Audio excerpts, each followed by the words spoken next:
सामनामधनं जे काही छापून आलेलं आहे त्याच्यावरती त्या संदर्भात ही आता बातमी आहे। सामनातनं एक खळबळजनक दावा करण्यात आलाय। सामनाच्या रोखठोकमधनं एक गौप्यस्फोट करण्यात आलाय। एकनाथ शिंदेंना मुख्यमंत्रीपद न मिळाल्यामुळे शिंदे मनानं कोलमडलेत, तर शिवसेनेच्या पक्षातील नेत्यांचे फोन टॅप होत असल्याचा दावा सुद्धा सामनातनं करण्यात आलाय।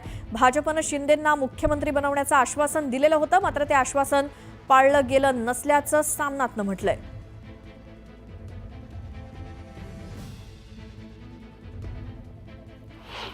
मला विधानसभा 2024 नंतर सुद्धा आपणच मुख्यमंत्री राहणार आहात हे सांगितल्यामुळेच मी पक्षातून बाहेर पडण्याचा निर्णय घेतला।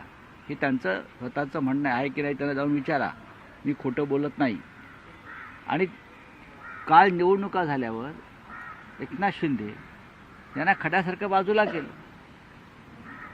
ठीक आहे, काही मंत्रिपदं दिली, काही महत्त्वाची खाती दिली, उपमुख्यमंत्रीपद दिलं, पण एकनाथ शिंदेचा जर आपण चेहरा पाहिला असेल, ज्याला तुम्ही बॉडी लँग्वेज म्हणता, त्यांचा वावर म्हणतो, तो पाहिल्यावर तुम्हाला कळेल की ते अजूनही शून्यात आहेत किंवा गुंगीत आहेत। त्या धक्क्यातून ते सावरलेले नाही।